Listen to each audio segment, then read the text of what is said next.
right, what's up guys? We're back. Wednesday fitness. That was exciting. So guys, what we got today, so warm up, we're gonna do 3 minutes of 20 mountain climbers, a 20-second plank, and 10 quarter squats. So the reason we're doing quarter squats for the warm up is one, to ease into it, but also to really get the quads pumping and to allow you to move a little bit quicker through the warm up. So what we're gonna do is you're gonna do 20 mountain climbers, 10 on each leg. Once you are done with 20, you're just gonna hold a plank for 20 seconds. Once you're done there, you're gonna stand up and we're just gonna do 10 quarter squats. So you're just gonna sit down about quarter to halfway and stand up quickly. And again, we're just gonna try and run through those really quickly so you can get your glutes and your legs going. You're gonna do that for 3 minutes. So work your way through it, get the heart rate up. Then we're gonna do 2 sets. You're gonna do 10 death march on each leg, followed by 10 air squats all the way down with a pause. So for the death march, what we're looking for, you're gonna stagger your feet a little bit. So again, maybe you put one foot about halfway through the other. And then all we're gonna do is sweep from heel to toe, relaxing the lower back so that we get a really intense stretch in the hamstring on this leg. And I'm also allowing my low back to really warm up. And then I'm just gonna change my stance. And I'll go through 10 on the other side. After that, you're gonna go through 10 air squats with a pause. Again, when you go through your squats, really try and, number one, screw your feet into the ground a little bit. So take your toes and turn them out a little bit, try to. And then as you sit down, press the knees out so that you can really feel your butt engage on the way down. You're gonna sit for a second and then stand back up. You're gonna go through 10 reps. 2 times through. So 20 death marches, 10 per side, 10 air squats with a pause. After that, we are gonna get right into our conditioning for the day. And it is a doozy. So, don't do the math, but it's going to be 10 rounds every 3 minutes.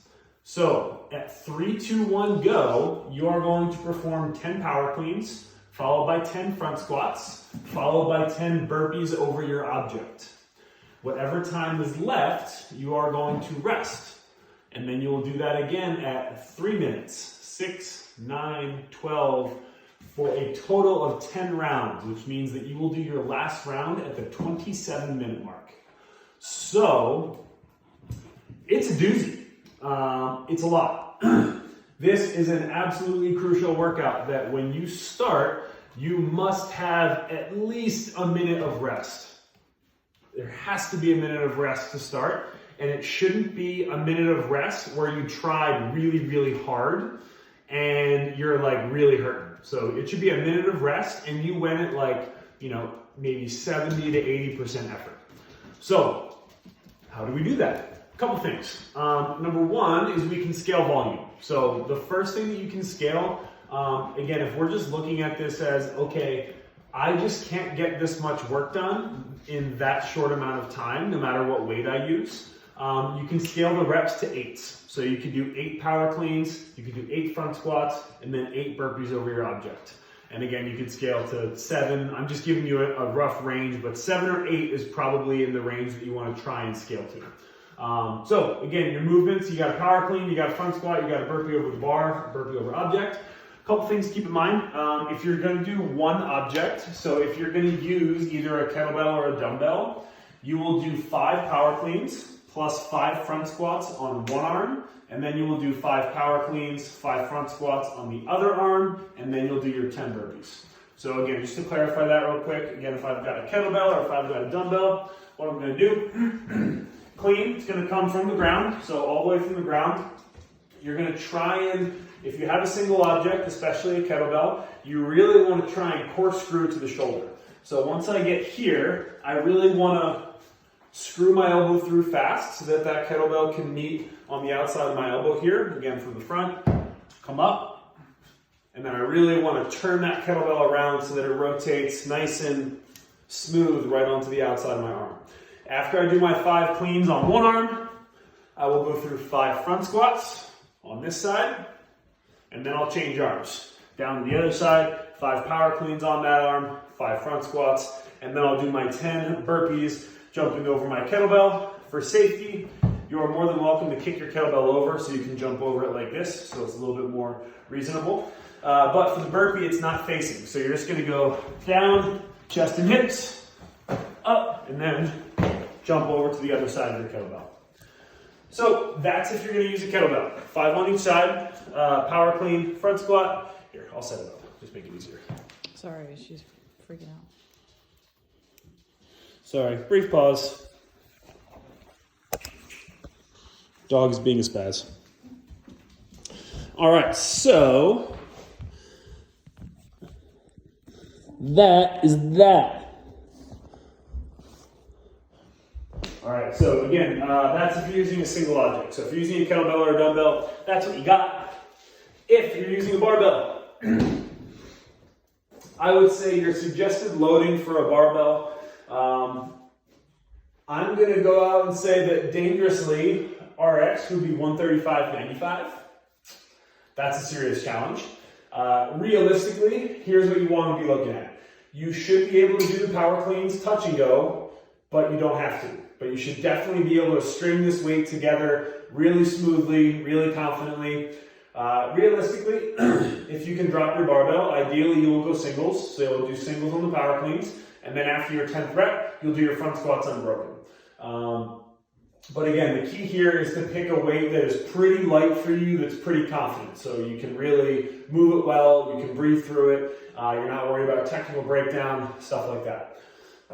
So again, a couple movement review things. We're gonna talk front squat first because it's definitely a little bit quicker to run through. So most important thing is when I'm done my last clean, make sure that I finish that rep. I'm gonna stand all the way up. From there, I can relax my hands. So open my hands up, just my fingertips around the bar, and then I'm going to bring my elbows up nice and high so that I can get a nice relaxed front rack where the pressure is in my shoulders and it's on my clavicles. And then when I sit down for my squat, again, I'm going to screw my feet in so that my knees naturally turn out a little bit. So again, from the front, if I screw in a little bit, I'm going to get those knees starting to drive out, and then I'm just going to keep that pressure all the way down until I get below parallel.